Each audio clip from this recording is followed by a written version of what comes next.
so much to go over right now. Let's get right into it with the power panel. Jim Thorne is back, Ali McCartney and Danielle DiMartino booth. Danielle, when I said over here, you were laughing. The dot plot, it's so amazing because you've got this one little dot over here like the island of misfit toys, and God. Everyone else is over here. What's going on? Okay, it's day one of school, Charles. You go onto the playground and you're the biggest bully in the world. That's exactly what this is. He was like, nope. I see it south of 3%, 2.875 by the end of 2025. You're not even trying to have a discussion around the table. You're just like, it's my way or the highway. And that is not a way to engender even the beginning of trying to fit into this committee for, 4 whole months while you keep your chair in the administration warm. This is not a good look. These are very bad optics for Myron. Ali, it feels like, it felt like Waller and Bowman would, certainly be on the same page academically. Yeah. Right. So, you hate to think that personalities, politics, and any of that stuff would interfere with the Fed, but it's a reality that everyone sort of has to accept these days that politics has always been part of the Fed, but it's more out in the open right now. It is increasingly a reality. This is, and I will let Danielle talk about it, the author of Fed Up here. This is a shocking result. It is a level, as we said over there, of unification and backing Powell that is probably going to anger the White House significantly.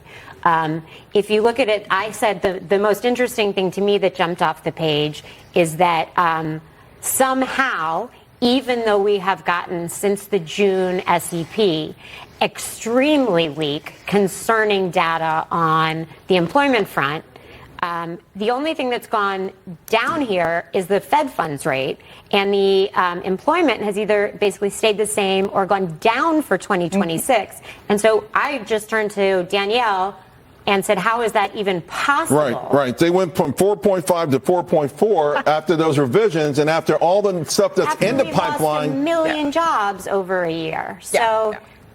They have blind and bludgeoned, and they've got all the Fed staffers locked in the basement right now because they're losing their minds that they have the unemployment rate falling next year. So let me ask you, Jim, because in your note you said some infighting is good. Is this good? Is this beyond? Can it be too much of a good thing?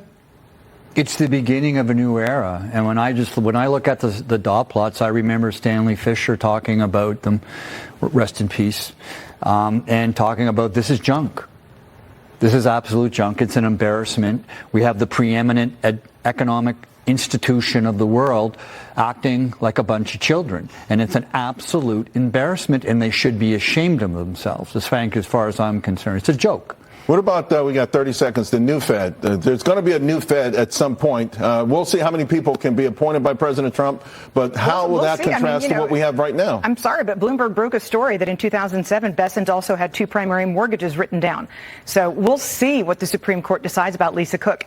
The only person Trump may end up replacing is Myron at the end of, and by the way, Waller's just probably come out of the running by not dissenting today. Sure.